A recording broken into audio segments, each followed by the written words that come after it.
Se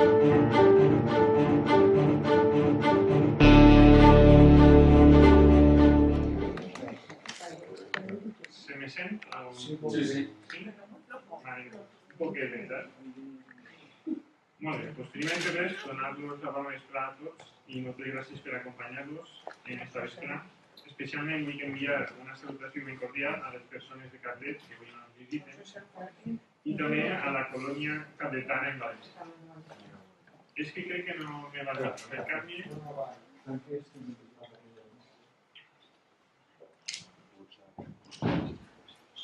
Ara sí? Ara sí. Molt bé. Molt bé, doncs estem agraint la presència a les persones que ens visiten des de Cablet i a la colònia cabletana en València, que també és numerosa. Per a mi este és un dia molt especial per dues qüestions. Este és el primer acte públic com a president de l'institut, que ha sigut nomenat recentment per els companys de la Junta, i també perquè la figura que a mi ens acompanya és una figura, per a mi és un patriota i a més és una persona molt entranyable. El nostre convidat d'avui és perit mercantil per l'Escola Superior de Comerç d'Alacant, és tècnic d'Administració General de l'Estat, ha sigut secretari de l'Ajuntament de Cablet durant 10 anys i és cronista oficial d'esta vila de Cablet des de 1956, que l'any passat fa 50 anys deixa llavor incansable en pro del seu poble. També és membre de l'Associació de Cronistes del Regne de València des de l'any 78 i, com molt bé ens ha recordat en aquesta flamant medalla, és membre corresponent de l'Acadèmia de Cultura Valenciana des de 1995. Però a banda d'aquestes senyes biogràfiques, la millor presentació que puc fer de don Andrés és dir que ha treballat tota la vida reivindicant la valencianitat de Cablet. I ha sigut una llavor, crec que, incansable. M'agradaria destacar dos visions de la seva personalitat. És una personalitat conscient. Ell s'ha dedicat a treballar, a estudiar, ha tingut la paciència, el saber, la voluntat d'estudiar la història de la seva família i del seu poble. I ha descobert que pertaneix a una família, ell mos ho dirà després, que crec que des de 1450, 1506, té certificat la presència dels seus antepassats en la vila de Cablet. I des d'aquella fetge els té tots registrats, la fetge de naixement, la boda, un arbre genealògic impressionant, la veritat. I quan un valencianista coneix a una persona com don Andrés i li diu que és conegut en el seu poble, el apodo de la seva família és els de Basset, los de Basset. Don Andrés és conegut en Cablet com Andrés Basset, perquè ja en 1700 els seus antepassats van estar en Dénia apoyant a aquest general ostracista. I crec que els valencianistes entendran que conèixer a un descendent dels de Basset és molt emocionant. A banda d'estudiar la història de Cablet, don Andrés ha treballat també per a que Cablet torni a formar part del Regne de València. Durant la transició va fer diferents gestions, entrevistes amb polítics, ha replegat firmes, va donar conferències en València, però estant això, don Andrés és valencià. Si em permetixen la llicència, els polítics no li van fer res, una vegada més. Estant això, és valencià. Podria estar hores parlant de don Andrés. És una persona molt intel·ligent, en les idees molt clares, cosa que avui en dia és molt difícil de trobar, i en una valencianitat a prova de bombes. Avui per avui no trobem a gent aixina per al món. És molt difícil i jo li tinc un profund respecte i admiració. No us furtaré un minut més de la seva sabidoria i sapiència. En tots vostès, el valencià de Cablet, l'il·lustríssim senyor don Andrés Banyó Martínez.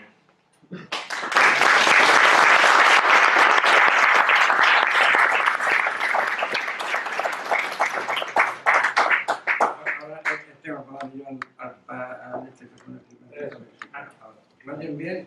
Sí, sí. Bueno, no funciona. En cierta ocasión, un padrino de un fabricantano, cuando le cede la espada y la muleta para que mate el primer toro, y después le da un abrazo y le dice: es mucha responsabilidad, ten mucha suerte, José. Y el fabricantano le dice: se hará lo que se pueda, padrino. Y eso digo yo, oye, yo soy como el fabricantano.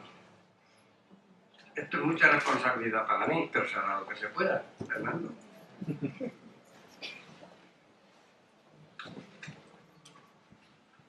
Que no quieren que hable muy deprisa, si no me oye. Aquí digo yo, señoras y señores, buenas tardes también a los nenes y todos, muy buenas tardes. Puede parecer un tópico, pero no es así. Sinceramente, debo confesar que es un gran honor para mí la invitación del Instituto de Estudios Valencianos a esta conferencia, que no la veo bien,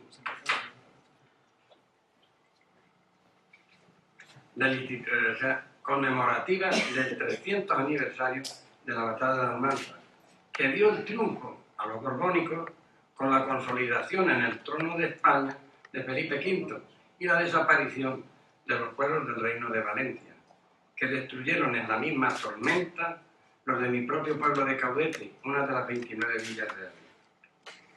Recordamos aquella malhadada fecha porque no es bueno olvidar, pero señoras, señores y sobre todo amigos, no estamos celebrando nada, no queremos celebrar nada. Nadie celebra sus derrotas, aunque aprenda mucho de sus errores, y nosotros, los valencianos del antiguo Reino de Valencia, hoy comunidad, y mi pueblo, hemos aprendido con dolor, pero también con espíritu de superación. Hoy no es día de lamentaciones, sino día de renovación de la fe en nosotros mismos, en nuestras posibilidades de progreso espiritual y material y de esperanza en nuestras propias fuerzas, para que nunca más se nuble este radiante horizonte que disfrutamos, gracias a Dios y al amor y al trabajo de muchos ilustres y anónimos valencianos. Quiero decir, valencianos, castellonenses y alicantinos, o alicantinos, castellonenses y valencianos, que tanto monta lo uno como el otro. A Fernando le agradezco su amable presentación de mi modesta persona, aunque se le haya olvidado decir que soy un joven de 82 años. Sí, lo soy de espíritu y de amor a todo lo que representa la historia del Reino de Valencia. Y ahora me toca a mí hacer la presentación de mi pueblo. No de mi pueblo de hoy, sino del pueblo que, tras 5 siglos de pacífica y próspera pertenencia al reino, le tocó vivir la tragedia de 1707. Aunque la historia en general y la nuestra en particular no puede limitarse exclusivamente a los hechos de armas, a las batallas y a las guerras, unas veces vencedoras y otras miserables y vencidas.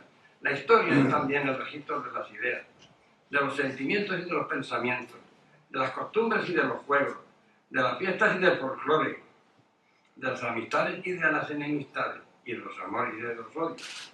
En definitiva, la historia con mayúsculas también es la historia del hombre de carne y hueso, el que nace, sufre y muere, sobre todo muere, el que come y bebe, y juega y duerme y piensa y quiere, el hombre que se ve y a quien se oye, el hermano, el verdadero hermano, que tan atinadamente describe uno en el sentimiento trágico de la vida, aunque se le olvidara mencionar a la mujer. Y ahora, es el momento oportuno, el día, yo diría que providencial, por ser Valencia, Cap y Casal, por el escenario prestado generosamente por la CAM, y sobre todo por ustedes, que, de modo hospitalario y paciente, se disponen a escuchar el diario vivir de mis paisanos, en una breve y sintetizada historia, de esos mismos caudetanos a quienes les tocó el aciago destino de padecer en sus propias carnes las crueldades de la guerra de sucesión, compartiendo con ellos, más que sus triunfos, la larga letanía de sus infortunios, lo que me da pie para mostrarles su verdadero rostro, resplandecientes y felices desde la reconquista de Don Jaime, de amarga desesperanza durante su servidumbre aldeana, de estoica resistencia después y, por último, el de decidida lucha para alcanzar el triunfo final. El canónigo, estoy hablando ahora de mi pueblo, estoy presentando a mi pueblo, el canónigo doctor don Juan Lozano, en su obra Baptistanía y Contestanía del Reino de Murcia, concede a Caudete una antigüedad de 2100 años aproximadamente, opinión que comparte el doctor don Gaspar Escolano en el libro 9 de su Historia décadas del Reino de Valencia, ya que no duda en afirmar que Caudete existía en tiempos de la gentilidad. En cuanto al origen del nombre de Caudete, hay diversidad de opiniones. Pues si bien el doctor Lozano cree que procede del arábigo Caudet al Caudete y que los moros debieron construirlo sobre las ruinas de la antigua Vigerra, una pequeña aldea que en 1488 solo tenía de 80 a 100 vecinos, don Antonio Conejero y Ruiz, presbítero caudetano, doctor y estudioso de nuestra historia, afirma lo siguiente: por la inadvertencia culpable de los vecinos de esta misma villa y de otras personas, se ha corrompido el nombre a dicha villa llamándola Caudete por largos años pasados, debiéndolo llamar Cabdé, y Cabdé se ha llamado en la crónica del rey don Jaime I, su conquistador. Nuestra conclusión es la que el nombre antiguo y romano Cabdetum fue transformado en la dominación árabe por el de Cabdé, de ahí al Caudete y hoy Caudete. Ya ha llovido mucho desde entonces. Los siglos pasaron sin dejarnos nota de las efemérides caudetanas dignas de mención, si las hubo. Sin embargo, queda fuera de toda duda que a partir de la derrota de Guadalete, Caudete es una de las villas del reino de Teodomiro, caudillo visigodo que durante los primeros años de la invasión musulmana se proclamó soberano de un territorio del sureste de la península que comprendía parte de los que después fueron reinos de Valencia y Murcia, y cuya capital fue la antigua Arcelia romana, la gloriosa visigoda y hoy Orihuela. En este pequeño reino, que sobrevivió hasta la muerte de Teodomiro en 754, quien lo había pactado con Abdelaziz, hijo de Musa, transcurrió sin grandes contratiempos la pacífica historia de nuestro pueblo. Muerto Teodomiro, pasó Caudete, cumpliéndose el tratado con Abdelaziz, al dominio de Abderramán I ben Moabia, primero meya y fundador de esta dinastía en la península ibérica. Más tarde, a su sucesor, y desintegrado el califato de Córdoba a la taifa de Murcia hasta el año 1240, en el que, hallándose don Jaime el Conquistador sitiando Alcira, encarga al comendador de Alcañiz, don Vasco de Aragón, que se apodere de las villas de Villena y Sá como represalia a la acción de don Pedro Núñez de Guzmán, quien, incumpliendo los tratados en la Corte de Monzón de 1236, había vendido en 1238 las villas de un teniente y Enguera. Caudete y Bogarra, en esta campaña de 1240, se entregaron por concierto al rey de Aragonés, pasando su patrimonio.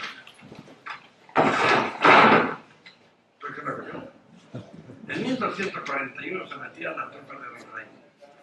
Caudete pasa a Castilla y Fernando III procede a la Orden de Calatrava, cuyos caballeros organizan no solo la vida civil, sino también la religiosa, hasta el 26 de marzo de 1244, en que se firma por ambos monarcas el Tratado de Almirra, hoy Campo de Mirra.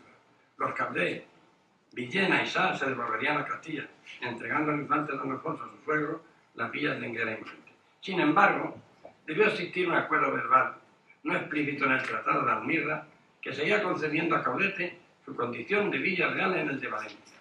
Pues de otra manera no se explica que Lorenzo Mateu mantenga en el número 5, capítulo 13, de su Tratado de la Celebración de Cortes Generales del Reino de Valencia, tal condición, afirmando que en el número de las 29 villas reales a las cuales concedió el rey don Jaime de Aragón voto en Cortes, se comprendió la de Caudete, la que como tal asistió a las primeras celebradas en 1250 y a todas las demás que hubo en dicho reino. Corrobora el doctor don Juan de Riambal, abogado de la causa de Caudete contra la ciudad de Villena, en su alegato interpuesto a la sentencia de vista ante el Supremo Consejo de Castilla en 1736. Al parecer, existe una contradicción. Si los Cabdés fueron en 1244 entregados a Castilla, ¿cómo era posible que el Procurador General de la Villa asistiera especialmente a las Cortes de 1250? Aun admitiendo que el señor Mateo hubiera incurrido en error, la afirmación de Riambao es tajante y al mismo tiempo decisiva para nuestro pueblo. Trataremos de explicarla, aunque ello nos lleve algún tiempo. El doctor Riambao, de noble familia de Valencia, lo era en derecho. Tuvo mucho cuidado al redactar su recurso a la sentencia de vista del 27 de septiembre de 1736. Era la última oportunidad del ser o no ser de la villa cabletana.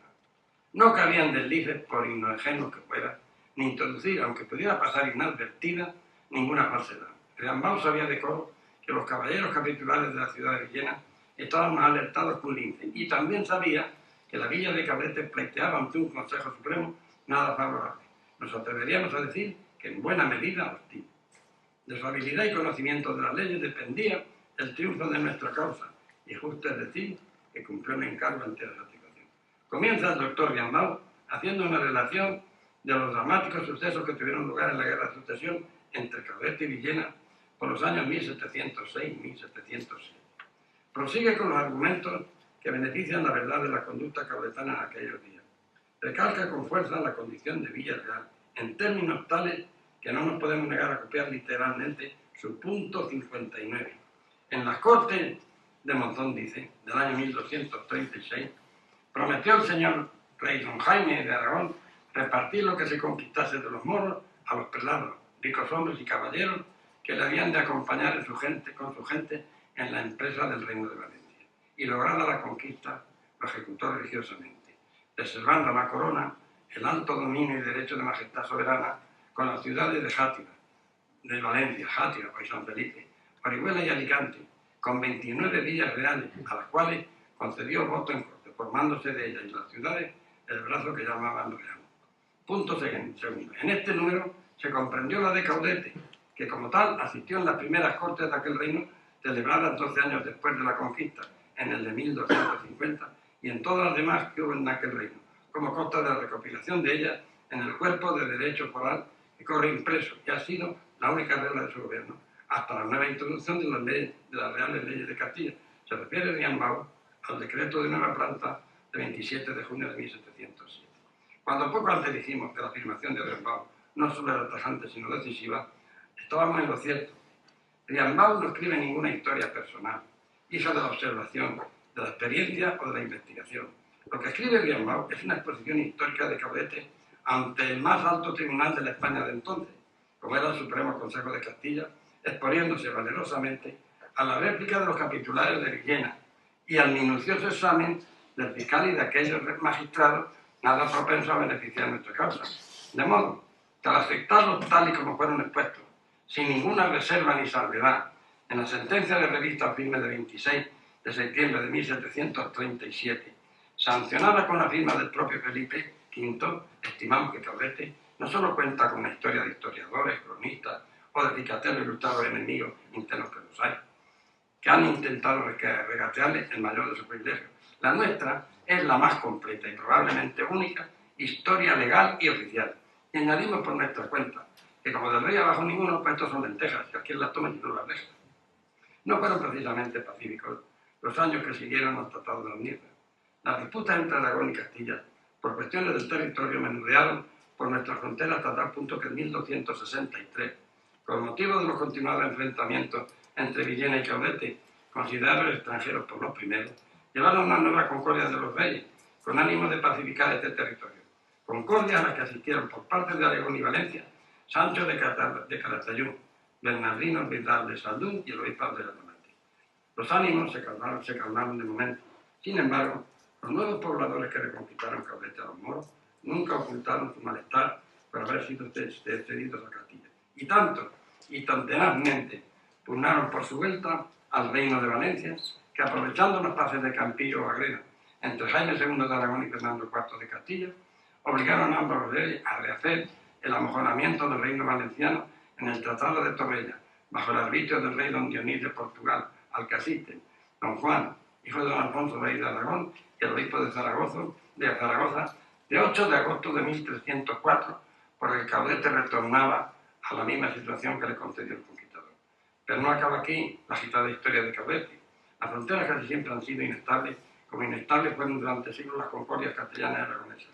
125 años eran muchos para disfrutar de paz. Nuevas disensiones, nuevas guerras promovidas por los infantes de Aragón, don Pedro, don Juan y don Enrique, contra su primo hermano Juan II de Castilla, pararon en desgracia de Caudete, que es conquistado a la fuerza por las tropas castellanas en 1429. Con la paz de 1436, entre Juan II de Castilla y Alfonso V de Aragón, es devuelto a su seno en el reino de Valencia, en el cual gozaría de tranquilidad, hasta 1707. Que esa sí que es otra historia.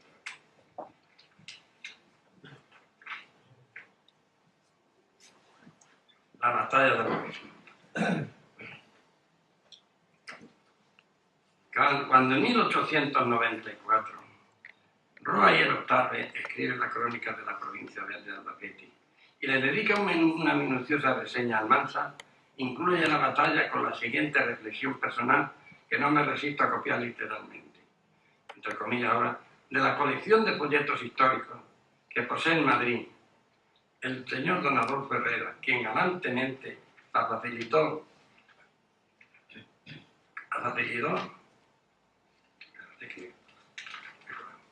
para esta crónica al excelentísimo señor don Rafael Serrano Alcázar, autor de la carta prólogo que figura al frente de la misma.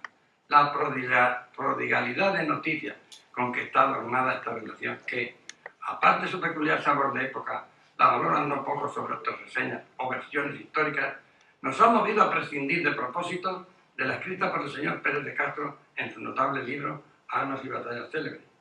Así también hemos prescindido de la narración debida al erudito y docto señor Lafuente. No de igual manera hubiéramos echado en el olvido al consultar, si hubiera llegado a nuestras manos, una llamada crónica de la Guerra de Sucesión que se nos dice compuso el conde de San Felipe, como tampoco omitiéramos la referencia verbal que nos prometíamos del difunto hombre de Estado, señor Marqués de Bazán-Llana. La relación con los nombres y apellidos de los generales y oficiales portugueses, ingleses y holandeses, hechos prisioneros y heridos o muertos en los caminos, hasta el grado de capitán, viene avalada por la firma en La Roda a 2 de mayo de 1707, en Villarejo a 12 de mayo de 1707 y en Arganda 26 del mismo mes y año del comisario real de guerra, presente en el combate, don Pedro Dulevere, que tiene la delicadeza de contarnos también el número de sargentos, tambores y soldados y los regimientos en los que han luchado. Dulevere, en un lenguaje castrense, propio de su condición militar y huyendo de cualquier clase de hipérbole, despierta en el lector el deseo de no perderse ni el menor detalle del desarrollo de esta batalla, que será famoso por muchos motivos en toda España. Ahora escribe: aunque se han visto algunas relaciones cifras de la célebre victoria que el ejército del rey ha conseguido en la cercanía de Almansa contra el de los enemigos, no se habían publicado hasta aquí muchas circunstancias que dan a conocer haber sido esta batalla de las más memorables, en cuya consideración ha parecido conveniente juntar todos los hechos de tan feliz día con la mayor puntualidad que ha sido posible en la inteligencia, que una relación más individual será recibida generalmente con grandes aplausos. Y no se equivocó. El día 11 de abril, dice, los cuarteles del ejército del rey estaban distantes unos de otros, porque la necesidad de hacerlos subsistir en un país que ya había padecido sumamente no permitía otra cosa. Y esto hizo creer a los enemigos que podrían coger un cuerpo de caballería que se llama Montelegre, debajo de las órdenes del duque de Porto. Pero ese teniente general pasó a la frente de él y, a pesar de los enemigos, al cuartel de Chinchilla, donde debía juntarse el ejército, según la destinación hecha por el mariscal duque. De suerte que las grandes ideas de los enemigos, de nuestros amigos, se redujeron a apoderarse de la villa de Yecla, que nuestras tropas habían abandonado. Aquí, ahora digo yo, aquí pudo gestarse la derrota autocista, pues mientras los nuestros saquearon durante 6 días la villa de Yecla, no se percataron de que habían tenido a su merced, inmovilizado el Monte Alegre, por la escasez de las provisiones de boca necesarias del ejército, y del forraje y la cebada para los caballos, el grueso de la tropa de Berry desde el 18 al 22. La gran ocasión se había perdido y no se presentó otra. Berry, avisado de sus escuchas, vio desembarazado su camino hacia Almansa, y el día 23 mandó tocar general, poniendo en marcha los 50 batallones de infantería y los 66 escuadrones de caballería, que anduvieron escasamente 4 leguas antes de que cayera la tarde y acamparon en la llanura, que 2 días después sería el campo de batalla. El mariscal no perdió tiempo. Recorrió la llanura, observó las pequeñas colinas de la distancia y trazó el plan que, en su más íntimo propósito, estaba seguro de que le daría la victoria. Tuvo tiempo más que suficiente. Mientras, los nuestros abandonaban Yecla el lunes santo, día 18 por la mañana, dirigiéndose a Villena, donde protagonizarían Otro infructuoso intento de apoderarse del castillo, escasamente defendido por una compañía de migueletes y 50 paisanos, que resistió las embestidas de Galván durante 5 días. En la mañana del 24 toman el camino de Caudete, donde apenas puede descansar la tropa unas cuantas horas, antes de reemprender la marcha para enfrentarse nuestros 44 batallones de infantería y los 54 escuadrones de caballería a un enemigo mucho más poderoso en un terreno demasiado propicio para los movimientos de la caballería del brazo fuerte de Vélez. Dulever sigue escribiendo. Ahora nos cuenta con cierto tufillo de optimismo y adulación a su mariscal duque. Nuestro general quedó bien gustoso de ver a los que buscaba mucho tiempo había, en un terreno tan propio en que pudiese obrar su caballería. Puso en orden de batalla al ejército del rey con aquella serenidad de ánimo y confianza de que se hace tanto aprecio en semejantes ocasiones, ordenando en 2 líneas, en la forma ordinaria, la caballería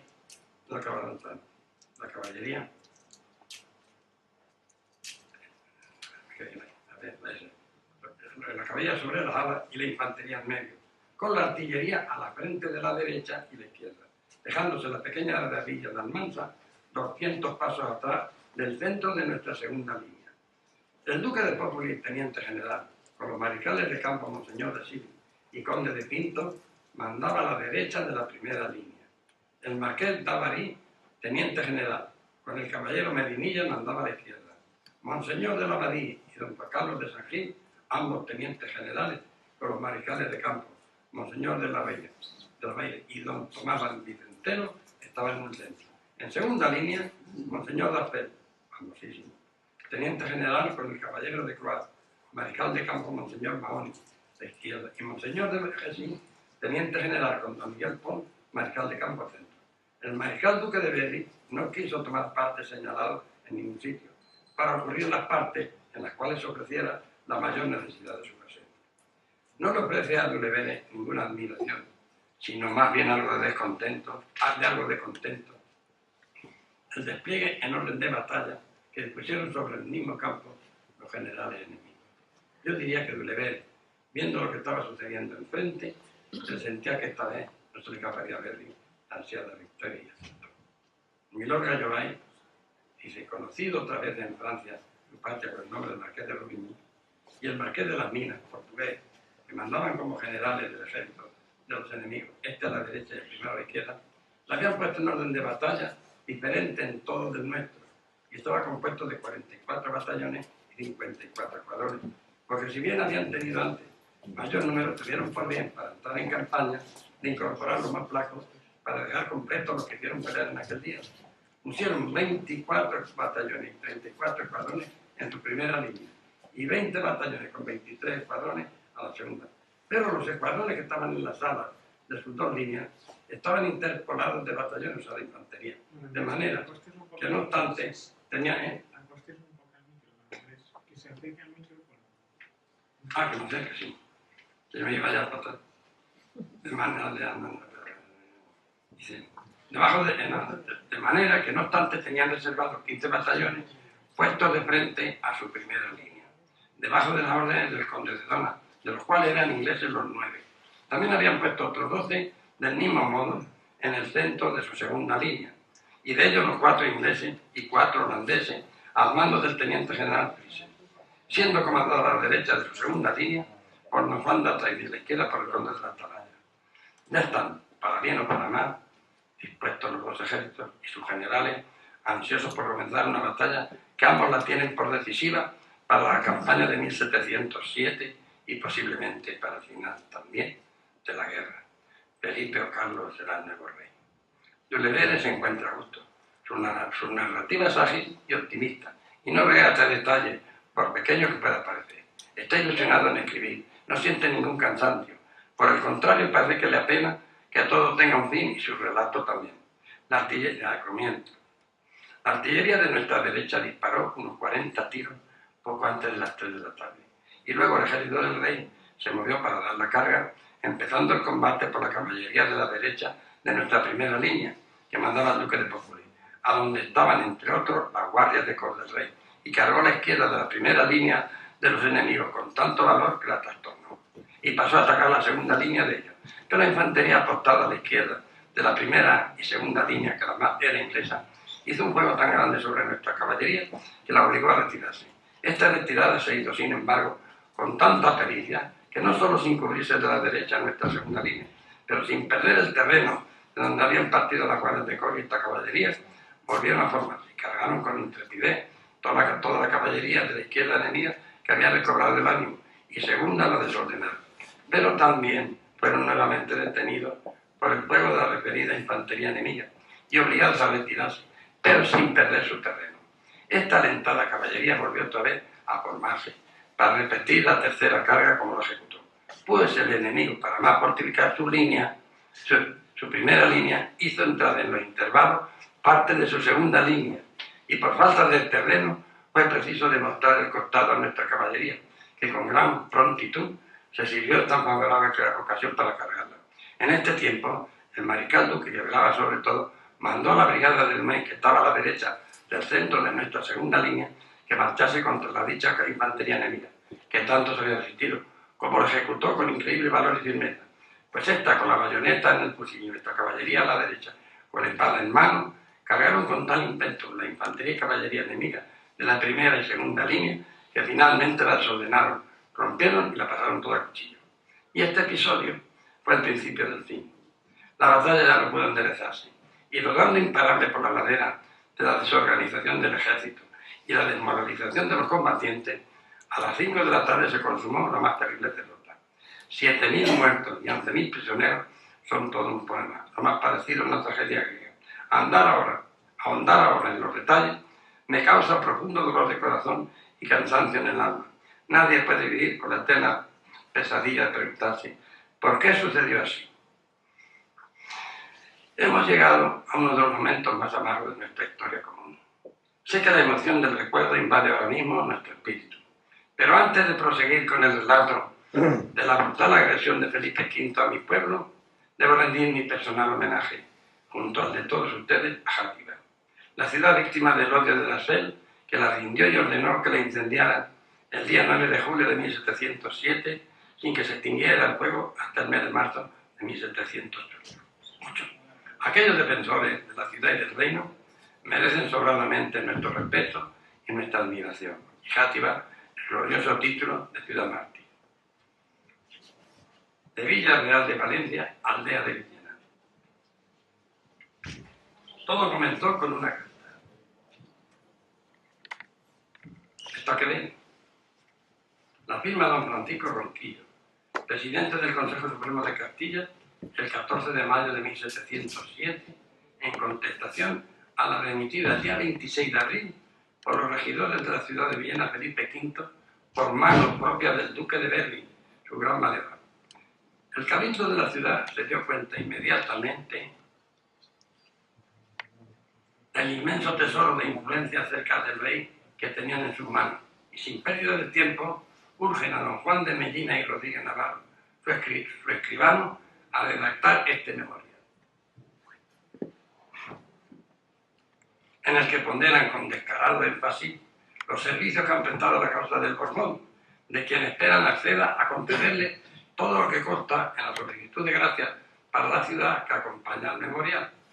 Aprovechan cualquier detalle, por pequeño que sea, para inclinar el ánimo del rey, incluyendo de modo maligno y tendencioso el siguiente párrafo, que leo íntegro. Y siendo los de Caballería de Caudete, de dicho reino de Valencia, los que embarazaron el comercio y causaron mayores daños con la gente de su paisanaje y socorro que se les introdujo de Valencia y Játiva, resolvió Villena el día 11 de septiembre de dicho año, 1706, pasar con sus vecinos y hasta 100 dragones del regimiento de dicho conde Mahony a conquistar a dicha villa de Caudete, lo que se logró, aunque a costa de 30 vecinos de Villena, que los avances que ejecutaron con imponderable arrojo y valor quedaron muertos y heridos. Quedó reducida la obediencia de vuestra majestad la dicha villa y se llevaron presos al castillo de Villena a su justicia, jurados y otros principales rebeldes. La voy a hablar del vencedor de Almansa y su decidida voluntad de favorecer a Villena desempolvaron la tradicional pereza de escribanos, alguaciles, copistas y consejeros. Toda maquinaria de la justicia, bien engrasada con una sutil pomada de la mano del mariscal, se puso inmediatamente en marcha, y con tal urgencia que don Cristóbal de Mergelina y don José de Cervera y Gasque, comisionados por la ciudad para este menester, reciben de manos de su amigo Ronquillo la real provisión que despojaba a Caudete de todo su glorioso pasado en el Reino de Valencia y la convertía en aldea de Villena, según en la forma que lo son las demás aldeas de Castilla. Felipe V firmaba el 14 de septiembre, probablemente sin inmutarse, otra felonía, olvidando el perdón a todos los rebeldes que había firmado el 4 de junio de 1707. Los comisionados regresaron a Villena a uña de caballo, ¿no? En su rostro una sonrisa de maliciosa satisfacción delataba el doble triunfo. La victoria sobre el noble Caudete y la certeza de que Felipe V le concedía también patente de coso, pues según rezaba la séptima merced, que esta es la segunda parte de esta, la séptima merced, los rebeldes de Caudete debían resarcir con sus bienes a los capitulares de la ciudad los daños que se han producido en común y en particular, precediendo justificación. Pero ¿quién apuntaría con su dedo a los rebeldes? ¿Quién diría cuánto ha de pagar cada uno? ¿Qué juez velaría por la justicia? ¿Quién se vería libre del arbitrario expolio y quién daría las justificaciones? Muchas preguntas que todavía no tienen respuesta. En la alborozada sesión del 27 de septiembre, los comisarios dan a leer al escribano don Juan de Medina el pliego para el reconocimiento de don Juan Fernández de Cáceres, abogado, capitán a guerra y corregidor, de don Cristóbal de Mergelina y Mota, hasta no tener este apellido, teniente de alguacil perpetuo, y de los regidores don Juan Gasque y Mergelina, don José de Mergelina y Bolimbro, don Francisco de Selva y Mergelina, don Alonso Miño y Domenech, don Antonio Herrero y don Diego de Selva y Mergelina. Menuda familia está los Mergelina. Solo dos botones. En 1729, don Cristóbal de Mergelina, regente de Villena, cita de modo imperioso a la Junta de Herederos de Aguas de Bogarra de Caudete para que el agua beneficie su molino de abajo. Nadie nos ha dicho nunca cómo lo adquirió. En 1738, Luis de Mergelina compra, sin decir, el molino nuevo. ¿A qué precio? Tampoco lo sabemos. Tampoco estos regidores se ven en los laureles. Y 4 días más tarde, el 1 de octubre, don Cristóbal de Mergelina, don José de Cervera y Gasque y don Diego de Selva y Mergelina, acompañados de escribano y corregidor, toman posesión de su botín de guerra quieta y pacíficamente. Y tan quieta y pacíficamente, no puede ser de otra manera, ya que desde el 26 de abril Caudete sentía constantemente la amenazadora presencia de un escuadrón de caballería del regimiento de Mahón, que se mantuvo en su actitud represiva hasta el 23 de agosto de 1708.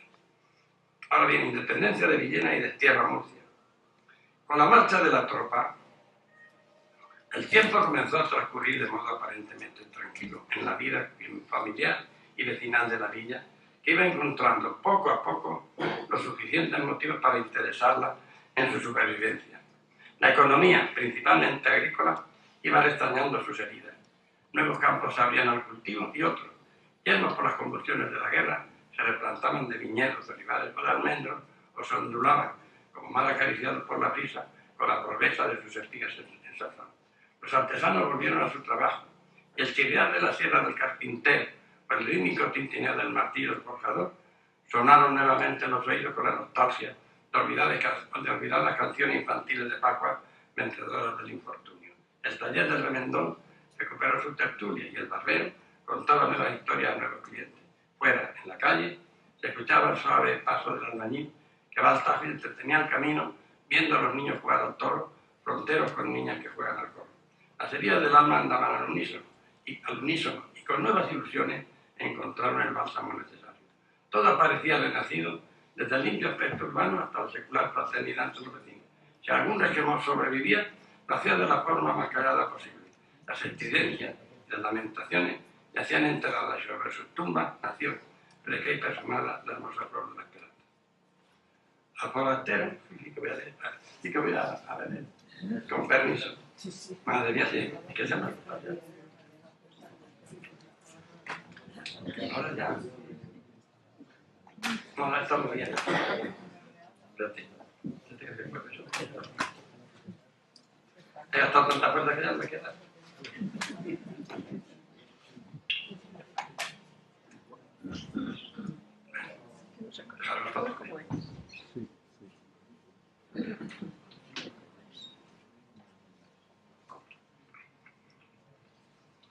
Al forastero, este panorama le parecería idílico. Sin embargo, un avispado observador hubiera percibido que bajo esta capa de superficial felicidad, en el pecho de los hombres y mujeres de Caudete, se estaba alargando lentamente y sin dar respiro al descanso el hermoso proyecto de su libertad. Ya habían pasado 17 años. Nadie atisbaba todavía ni el menor resquicio de luz, pero un hecho poco común daría un espectacular vuelto a su sufrida espera, El 10 de enero de 1724, Felipe V abdica en el Palacio de San Ildefonso sus derechos de rey en la persona de su hijo primogénito Luis, quien aceptó en el Palacio de San Lorenzo del Escorial el día 15 del mismo mes, y la noticia llegó a Caudete por carta de don Antonio Pérez de Celi, corregidor de Villena, el día 25, en la que mandaba se levantasen tendones, hagan luminarias y disparen fuego y se cante el Te Deum Laudamos con la asistencia de la comunidad de los religiosos. Mañana, 26 del corriente a las 8 horas. Ni el más optimista de los caudetanos podía soñar en esos momentos de celebración que estaban edificando los cimientos de su ansiada liberación, y aunque fue breve su reinado, a este joven rey le debieron el empujón que necesitaban para allanar el camino y para encontrar esa chispa de energía tan necesaria cuando se trata de empresas de envergadura como la de la villa. Luis I no se opuso a la abolición de los fueros que habían dicho reino de Valencia, pero mandó que se estimase y tuviese por hidalgos de Castilla a los generosos caballeros, nobles y ciudadanos de inmemorial que antes del establecimiento del nuevo gobierno fueron reputados y estuvieron, y sus ascendientes respectivamente, y a los de sangre y solar conocidos en la posesión de tales. El 14 de agosto firma el Real Decreto. Este infortunado rey moría de viruela el día 31. Espoleados cuando pudieron tener noticia de la resolución tomada por Luis I, nuestros regidores redactan, tal vez precipitadamente por impaciencia que sentían, el documento de revisión de la gracia que Felipe V concedió a Villena el 14 de septiembre de 1707. La ponen en manos del presbítero y paisano José Luis y Corredor, quien, junto al procurador don Francisco Pita y Andrade, la entregan en el registro del Consejo Supremo de Castilla el 28 de junio de 1726. Fue el primer recurso. El recurso no prosperó.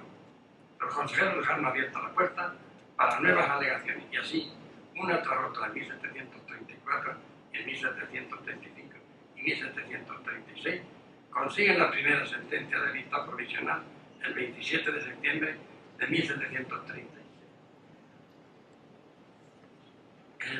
Ahora, el recurso nuestro es el recurso de nosotros, esta máquina.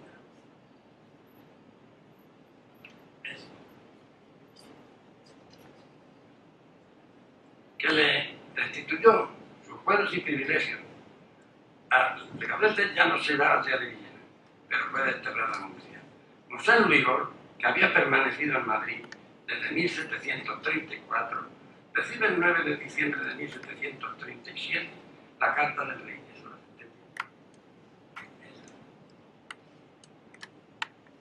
que contiene no solo la sentencia, sino la historia del pleito, y sin perder un minuto regresa a Caudete, donde es recibido con todos los honores que merece.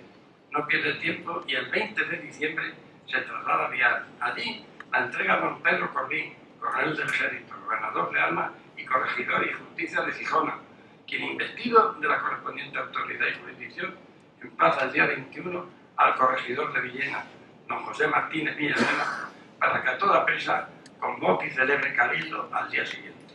Así se cumple, y el cabildo de Villena, en sesión del 22, conoce lo ordenado por el rey y acata la independencia de Caudete, tal y como se expresa en el término de la sentencia. El día 1 de enero de 1738, nuestros alcaldes y regidores celebran la primera sesión de su independencia.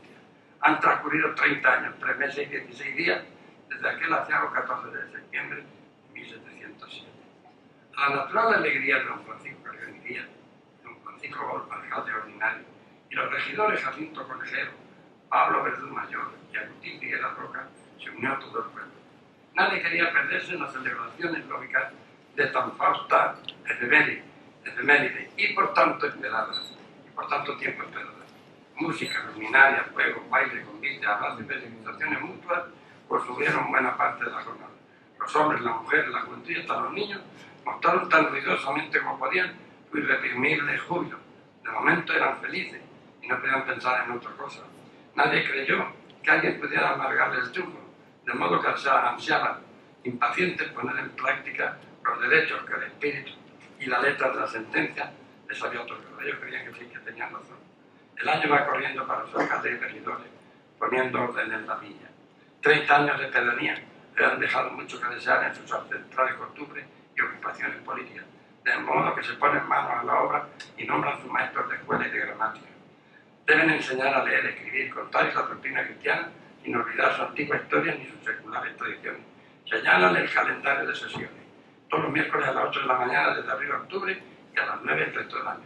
Proveen de trigo el pósito, nombran comisarios para recuperar documentos importantes que fueron distribuidos a principios de la guerra, que pagan el poder de diferentes vecinos. Preparan la fiesta de la Virgen de Gracia. Encargan el retrato de José Luis, que todavía preside la alcaldía, y sacan las cuentas para la elaboración de su primer presupuesto municipal independiente. Debieron sentirse reconfortados, aunque no satisfechos, que quedaban muchas cosas por hacer, pero el 22 de diciembre ya se tocaba con la mano.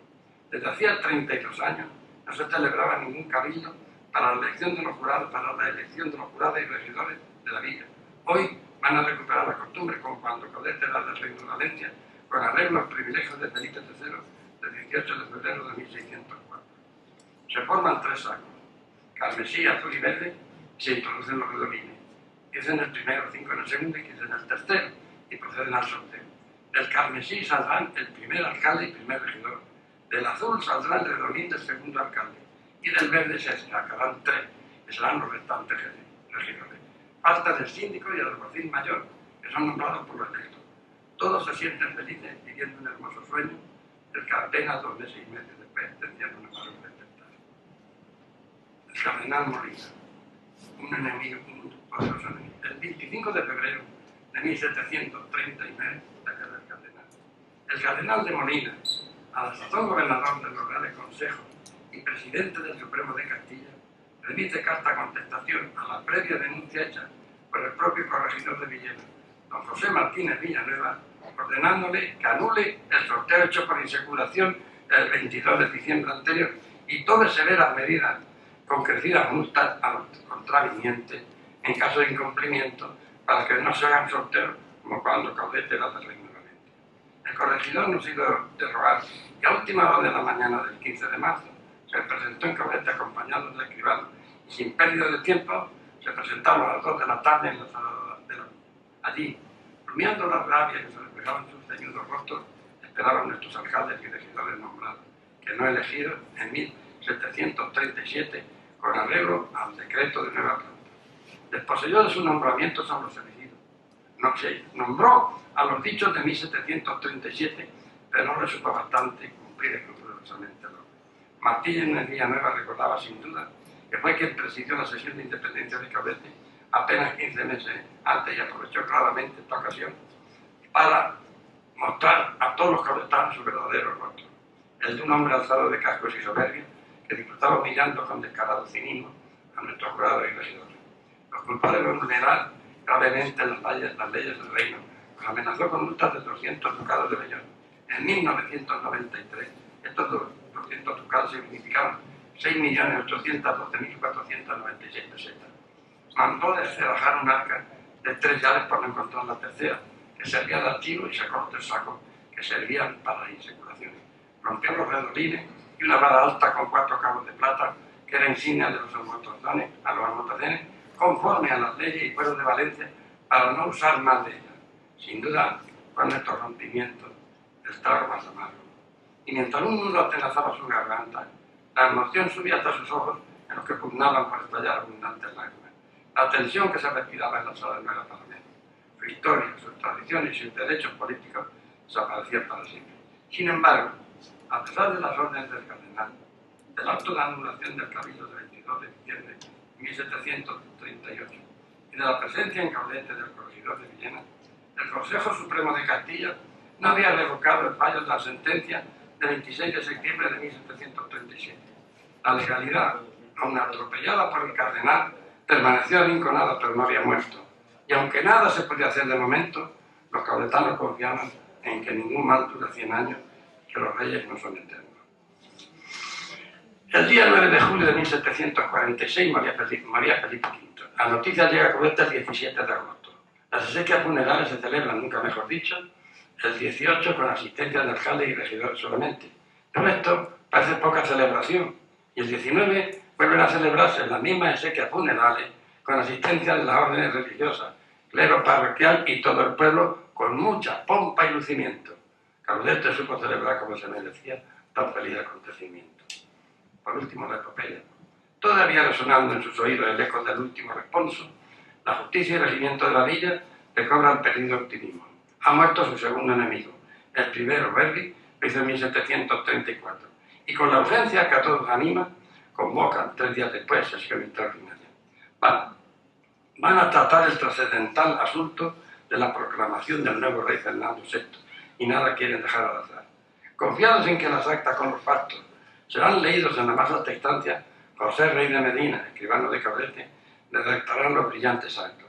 Todo se cumplió puntualmente y se instruyó expediente. Las prisas, que nunca son buenas, tampoco fueron entonces. Faltaban las normas que regulaban el antiguo privilegio de insaculación. El 16 de mayo de 1747 subsanan la omisión.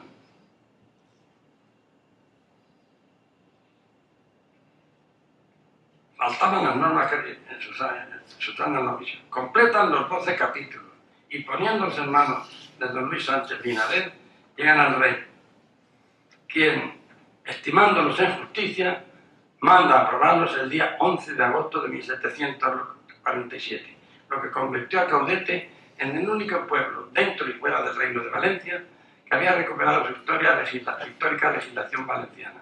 A partir de ahora, ningún cardenal ni corregidor podría privarle del más importante de su pueblo y privilegio, que mantuvo firme hasta las Cortes de Cádiz de 1810. Entonces, las muertes, la miseria, los saqueos, los incendios de casas, los latrocinios y las humillaciones de hombres, mujeres y doncellas, sufridos durante 38 años, 10 meses y 27 días, había terminado y lo celebraron como una gran victoria.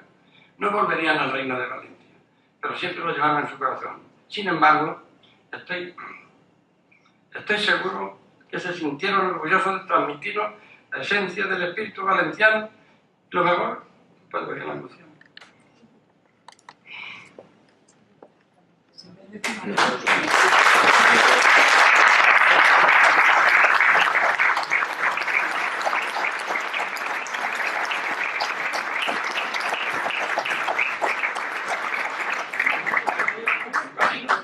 Sin embargo, estoy seguro que se sintieron orgullosos de transmitirnos la esencia del espíritu valenciano y lo mejor de sus tradiciones, que nosotros, aún fielmente, conservamos con la fuerza y el vigor necesarios para merecer sus bendiciones.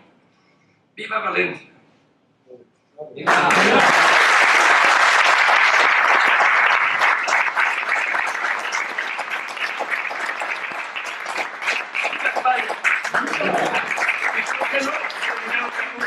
Un castizo, ¡viva el pueblo!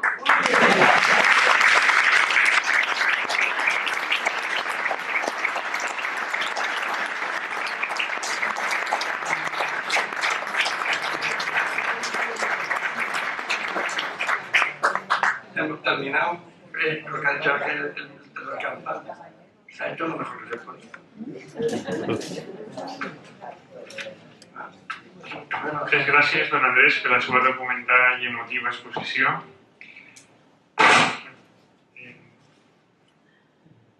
Crec que està clar que quan t'he dit que estàvem davant d'un patriota, doncs està clar, no? Obrim una tanda de paraules. Si algú vol fer alguna pregunta a don Andrés o necessita alguna informació o aclariment, ara és el moment. Quise hacer una pregunta sobre la comunidad de riegos de Bugarra. ¿Cómo? La comunidad de riegos ¿es de Bugarra o de Bugarra? Bogarra. Pero es que el que hemos dicho antes, lo diré cuando me acuerde. Lozano a la historia que va. El canónigo don Juan Lozano confunde la Bogada de Cabrete. Es una aldea que antes era una aldea de Cabrete. Cuando el famoso Bogada de la provincia de Albacete, lo que está por allá por Paterna del Madera. Entonces le adjudica a ese Bogada unos datos históricos que corresponden a nuestro Bogada. Que era una aldea que compró Caudete, que está aproximadamente a 2,5 kilómetros de Caudete. Y era dueña, la Bogada esa, de un caudal de agua que se llama Caballera, o sea, un nacimiento, que tenía, cuando siendo yo chiquillo y siendo mayor, unos 45 o 50 litros de agua por segundo. Y claro, regaba una huerta muy hermosa y bastante grande, que tenía, y esa huerta tenía heredero, no se vendía el agua a nadie, porque las tierras eran la heredera. Uno podía comprar la tierra y la tierra decía, tiene 2 horas de agua. Y después se hizo una modificación del reglamento y se podía comprar la tierra y se podía comprar el agua. De forma que alguien podía comprar la tierra y alguien podía comprar más agua a otro para adjudicarla a eso. Porque tenía que, se conoce aquí, un hitado, no podía salir. Solamente salía del hitado en invierno para regar viñas, para no perder el agua, pero se iba a perder y no cobraban. Y cualquiera que pasaba por su regadera podía coger el agua y regar en invierno. Claro, cuando se ponían en tanda, no se podía tocar la tanda, los valencianos saben mucho que una tanda. Cuando se da agua al principio y hasta que llega al final, pues otra vez al principio. Bueno, pues esa era el agua esa de Bogada. Caudete tenía esa, la del Paraíso, la de la Suerte, la de arriba, la de San Vicente, y no tengo casi ninguna. Antes si era una otra pregunta. Están aprobados en 1588. O sea, lo que quiere decir que Caudete hasta el 18 de mayo de 1738, se hablaba valenciano, yo tengo aquí, me lo he traído por si alguien lo quiere ver, una cuenta de la iglesia de 1500, no sé qué era, lo leo, de Carlos. Es un detallito que...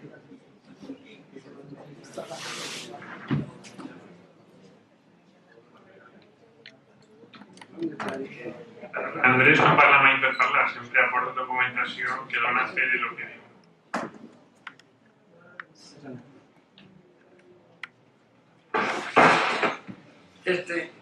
Por curiosidad, cuenta, dice, una cuenta, estoy hablando en castellano, una cuenta parroquial de Caudete, día 10 del mes de agosto de Natividad de Cristi, 1530. O sea, que está escrita en mano mía. Lo que quiere decir que en Caudete se hablaba valenciano hasta que las nuevas leyes castellanas, una vez que nos hicieron la aldea de Villena, nos impusieron por la fuerza el castellano y otra cosa más importante. En 1717, lo tengo controlado el acta, el corregidor de Villena manda que en Caudete no se use ya jamás ningún peso, ni medida, ni moneda valenciana. Y todo el mundo nos lo transporta a medidas castellanas. O sea que nosotros, por lo menos con la multa de 10 ducados y 2 días de cárcel, o sea que no era multa gorda. Y resulta que nosotros probablemente lo hicimos para entonces. Pero hoy en Caudete la arroba es la misma de Valencia, 11 kilos y medio, 12 litros y medio. Y medimos los campos de 11, seguimos midiéndolos después, pues hacía antes, con telemines y cuartillos. Nunca hemos utilizado la palabra fanega, y nunca hemos utilizado la palabra fanega, ni para la tierra ni para la medida. Nosotros utilizamos la palabra barchilla, que son 13 kilos de trigo y 9 y 11 kilos de cebada. Y son esas las medidas. Bueno, ahora ya son los sistemas métricos decimales, nosotros somos del sistema métrico decimal. Pero nuestras medidas tradicionales, e incluso se miden, se toman aún como los valencianos. No existía el kilo, sino la libra. Y nosotros en la carne o lo que sea, hemos estado mucho tiempo comprando por medias libras, 4 onzas y 4 onzas. Y ahora ya se dice en cuanto de kilos, todo eso lo hemos tenido hasta hace nada. Por eso yo, Fernando, ha sacado últimamente esta calle a los guerreros. Ahora verán lo que conservamos. Ahora verán lo que conservamos. Yo también quiero verlo.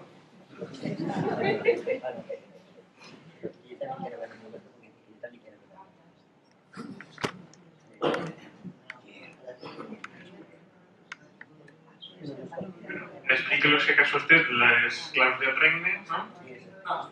Esto significa, el castillo significa que Caudete era una villa amurallada, defendida por hombres y personas con castillo. Las letras significan capitetum, las alas significan la presteza o ligereza con que Caudete acudía siempre a los llamamientos del rey. Las estrellas, las 4 estrellas que estas son digamos, del escudo, estas son del marco, un marco, porque esto es un marco, el escudo termina. Lo que pasa es que este escudo está hecho mal porque el escudo nuestro español, este es francés, el escudo nuestro termina para la país.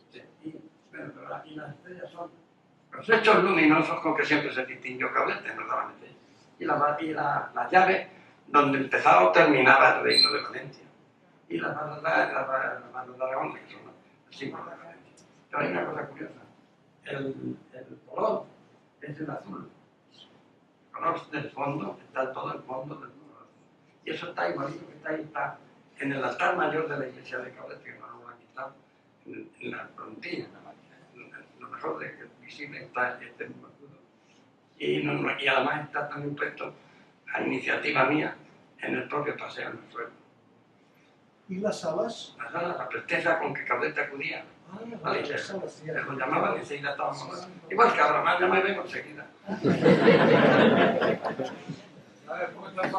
es lo que tenemos nosotros, se llama la comparsa de guerreros, que la conservamos y se conserva por mucho amor y respeto. Esta es el volante, este es un babando, este es el portaestandarte de una escuadra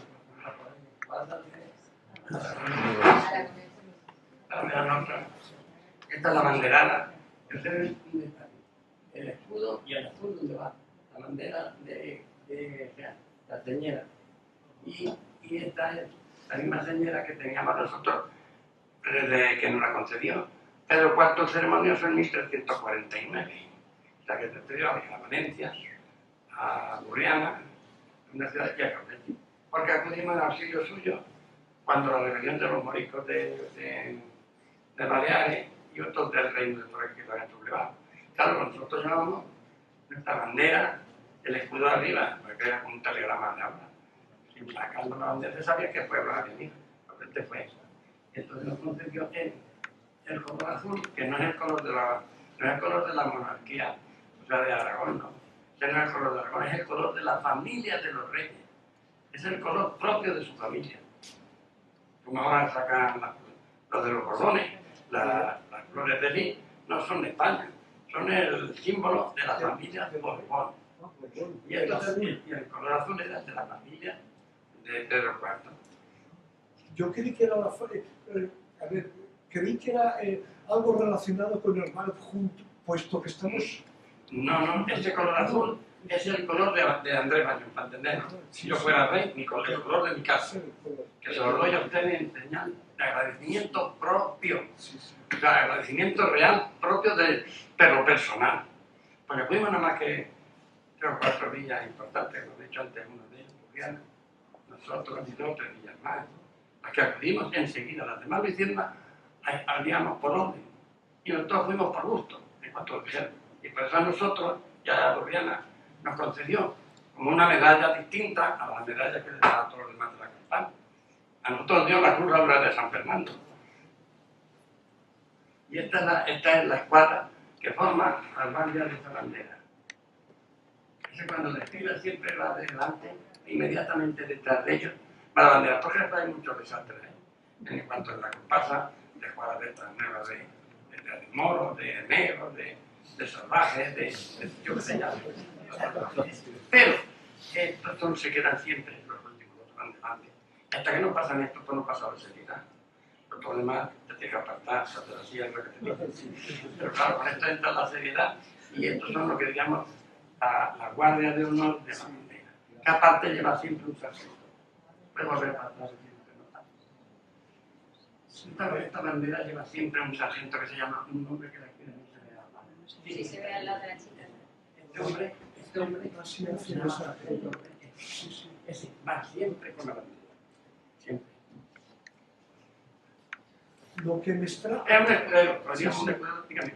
Me ha sorprendido mucho cuando usted ha puesto ¿Es real el esquema que ha hecho de cómo estaban formada la batalla? Lo tienen aquí. Aquí lo tienen. Ah, sí, pero eso es real, así estaba. Tan real. Era Ese está tan real. Era Yo a los paralelas, 14 estaban 14 paralelas. años, cuando lo vi por primera vez, cuando vi esto a los 14 años, yo no soy militar, no soy militar. Podía ver, yo ya vi que no podía ganar. Este no podía ganar. Porque si se fijan bien, el marqués, el duque de Sí, está ahí, el debajo. se fijan bien, ¿verdad? Los colores, sí, estos es caballería, artillería aquí, la caballería aquí. Aquí también tienes la caballería. Y en el centro está, pero no te no estamos colores, en el centro 1, 2, 3, 4, 5, 6, 1, 2, 3, 4. 6, esto todo es infantería. Esto, la segunda línea igual, 1, 2, 3, 4, son todo infantería. Fíjense usted que los movimientos en una llanura es imposible que la infantería entorpezca el movimiento de la caballería. Y el sigan ustedes arriba, que lo ven aquí. Y este señor, esto es infantería, quiere ayudar a este, aquí tiene que torcerse, y entonces torpeza, no puede ayudarle a la infantería, aquí se ve mejor. Y entonces la caballería, y tiene que ayudar aquí, sí, pero en cambio, este de aquí no puede ayudarle a este. Y este se ve entre dos batallones, 4 batallones de infantería y este de infantería. No se pueden mover. Y entonces, lo que yo he escrito ahí es lo siguiente.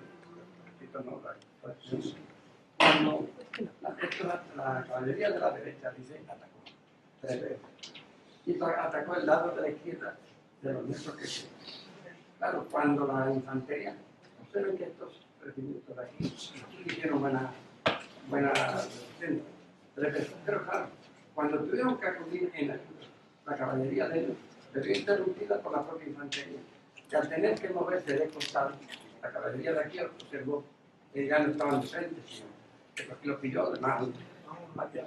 Fue cuando terminó la batalla, se ganó 600 caballería. Contra esta caballería, esta infantería. Entonces había infantería, no sabía que había infantería. Ya no son infantería, pero caballería. Pero cañones, quiere decir. No, escuadrones. Escuadrones. El escuadrón es caballería. Y la batallón es infantería. La artillería tenía la más, tenían las que están aquí. Tenían 24 piezas, nosotros 24 y 40 y tantas. Había que disparar y artillería, dice. Era todo una vieja, era imposible. Bueno, yo ahora no me voy a meter en... Yo he dicho ya que vivir eternamente con la pesadilla de pensar que por qué pasó así, pues ya no es... Pero yo creo que esto fue el resultado desde Felipe II, que ya hubo un desastre ahí con el tema de quién se quedaba con España, y ayer hubo... Felipe II eran 200 años. Sí, pero parece ser que... Entremos en debates puntuales. Hay una palabra pedida, Alex. Hola, buenas tardes a todos. Don Andrés, ¿qué tal? ¿Eh? Bueno, nada, comentaros que... que pasen más para que yo no te oiga. Ah, vale, vale. Bueno, gritaré más. ¿Sí me ves mejor? No, venga, para adentro, acá, venga, más. No, para todo el mundo también. El lunes, ¿se acuerda? Estuvimos en la UDT, la plataforma de Comunidad Defensa, realizamos una campaña, hemos ido a Caudete, el lunes estuvimos allí, regalamos 500 señeras y repartimos más de 800 trípticos. Este cada mismo luego lo repartiremos. Nos quitaban las señeras de las manos y todo el mundo decía que se sentían valencianos y que nos animaban, pues eso, a estar un poco más con ellos, apoyándoles. Y ahora que te haces, también. Ya por eso. Yo me quedé 4. Me hacemos 4 una pegada, hijo. Ya bien, ya está. O sea que si queréis ahora repartimos el tríptico para que lo tengáis. Ya me quito la medalla. Me ha servido lo que me ha servido a mí. Bueno, no sé si ya me ha gustado, pero yo solo por hecho hará lo que se puede. ¿Lo he entretenido o están aburridos? No, muy interesante, ¿eh? Estaba buscando otras fotos de los caballeros, pero ahora mismo no las... A ver, aquí.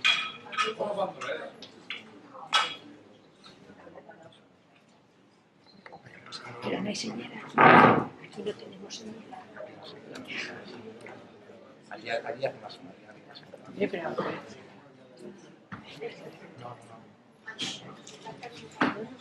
Bueno, no hay ninguna pregunta más. Pues sí, Ahí al final una última y nos vamos. ¿Qué problema legal hay para que Caudete vuelva al Reino de Valencia? ¿Quién ha hecho esa pregunta?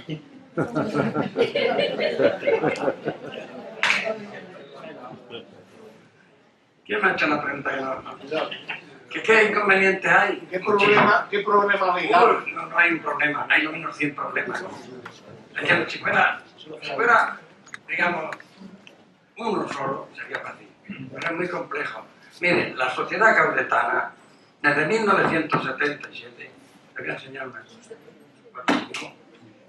Yo me lo he traído a propósito. Voy a enseñar algo que le va a llamar la atención. No iba a sacar, no tenía por qué, pero lo veré. Dice este escrito en a ver, aquí te lleva la fecha, de 1977. 1970. Yo hice un escrito para que se le devolviera Caudete a la comunidad valenciana. Yo les decía, nosotros hemos dicho siempre el reino. Porque hemos dicho reino, pero por costumbre. Porque hasta los carreteros, cuando venían aquí a Valencia, no decían nunca vamos a Valencia. Yo tenía un tío que era carretero y siempre me decía, me voy al reino. Y al principio yo no entendía que era el reino, porque no era un pueblo.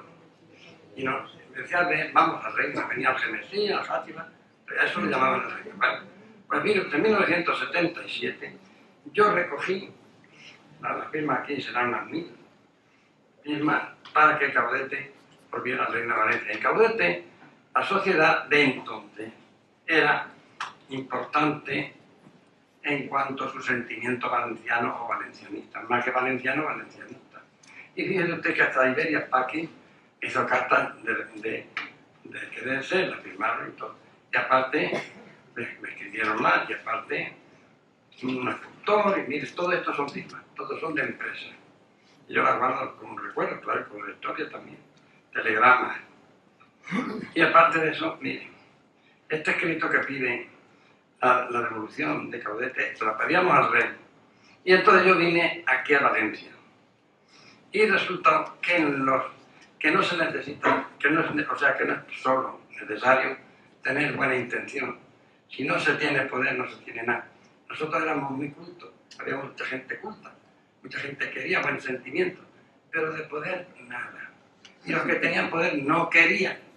Entonces yo, después de 4 años de estrellarme contra el muro de cemento, con una bobrilla, y me fui. Yo, mire, usted sí dije, sí he hecho.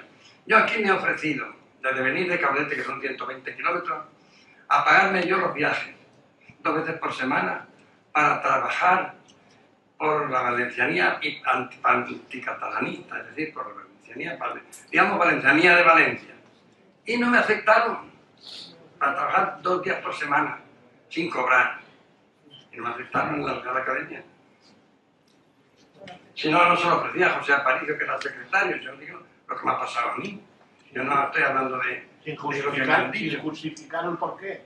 ¿Cómo? Sin justificar el porqué. No, sin nada, no me llamaron. Simplemente no me han llamado y ya, si que no te llaman no te vas a ir. No voy a estar yo viniendo en el tren y esperarme en la estación. Sí, como no me han llamado, pues no he venido. Y fíjese usted, mire, para que se dé una idea, mi trabajo, mire usted, así por encima, mire las mismas. Mire el pliego, este está lleno, por ejemplo. Mire. Todo esto lo recogí yo personalmente. Todo. Y cuando vine aquí, ni caso. Eso es ustedes dirigirse al rey como un Borbón que es, dirigir y que... Coño, si el rey no lo puede ver tampoco. Pero, en mi pueblo hay algunos amigos míos que no le llaman Borbones. Dicen, el rey, los bribones. De broma, claro, de broma, los bribones. ¿Por qué? Porque Caudete fue el cuartel general. Y observen ustedes que ha habido un regimiento que se ha llamado Almanza, una nave que se ha llamado Almanza, Batalla. un barco, una fragata Almanza. Y el príncipe Felipe ha ido a visitar Almanza, pero no ha pasado al término de Caudete. Caudete es un pueblo, un nombre, y ahora yo me pregunto lo siguiente, después ahora no me lo pregunto muchas veces. ¿Cómo es posible que aún recuerden a Almanza? Y entonces, si recuerdan a Almanza, también recuerdan a Caudete. Eso está claro, porque no pueden desligar que nosotros fuimos al cuartel general durante 24 horas de las tropas que lo hubieran podido destronar. Lo que pasa es que nuestros generales eran peores que el otro. Ahí está toda la cuestión. Porque si nuestro general es mejor, ellos no estaban y nosotros estaríamos muy bien celebrando la guerra y aquello, pues haciendo lo que estoy haciendo yo ahora, lamentándose de haber perdido, pero así es la vida. Y claro, y nosotros nos puede llegar los Borbones, por si no ya no sale de Valencia. Porque yo soy partidario, no, además tengo mi teoría. Los remiendos de las cosas, cuando se rompe una tela histórica, el remiendo no puede venir de abajo. La revolución de abajo nunca vale, vale la de arriba. Entonces el remiendo tenía que haber salido de los políticos de Valencia, que yo ya les apunté dos ideas. Uno de ellos estaba el señor José Manuel Ricard conmigo y con Antonio Miralles, García Miralles, que era presidente. Me dijo un día, fuimos a verlo, y me preguntó cómo se podía hacer Caudete. Digo, bien sencillo. Caudete recibe cada año, entonces cuando yo fui, 14 millones de pesetas del ayuntamiento de subvenciones del Estado, participación que se llamaba en el Fondo Nacional de Inversiones. Y pues muy sencillo, y con la Generalidad nos da 14 millones de pesetas, y así, como los otros, al saber que nos vamos a venir, nos las van a quitar, Caudete no pierde una cosa que es importante para todo el mundo, el bolsillo. Y entonces, pues ¿cómo se puede conseguir? De dos maneras, o conquistando con dinero, lo que está haciendo toda la vida, desde los romanos para acá, o con armas o con dinero. ¿Qué pasa? Muy sencillo, o con privilegios, o con honores, o como sea. Y se los dije, y no dijeron nada. Pero 14 millones de pesetas para la Generalidad, yo entendí que no eran como 10 céntimos. Eran 10 céntimos, no quisieron. Simplemente no quisieron. Ahora cuando tengamos un partido propio, sí, será otra cosa.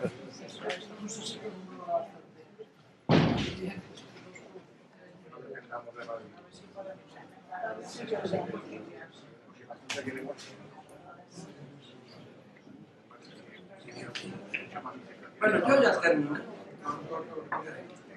Y me alegro que todos estén. Estoy en mi casa, estoy muy tranquilo. Muy bien, pues nos queda un último detalle. Volia llegir un acta de l'Institut d'Estudis Valencians en nom del secretari. Frederic García i Nieto, secretari general de l'Institut d'Estudis Valencians, certifica que la Junta de Govern de l'Institut, a una veu, acordar en sessió ordinària celebrar el 22 de març de 2007, segons consta en l'acta pertocant, nomenar membre corresponent per la Real Vila de Capdet a Vostra Il·lustríssima don Andrés Bañón Martínez.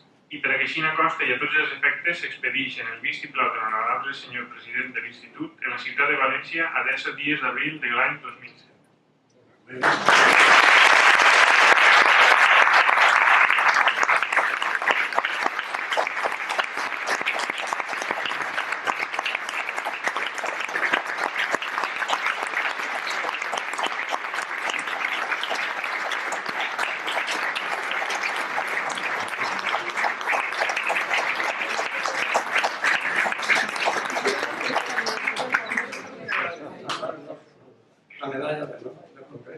Molt bé, ens despedim així. Moltes gràcies per la seva presència i a don Andrés per el seu esforç i per la seva lluita durant tota la seva vida per la valenciania de Capdet. Moltes gràcies i bona nit.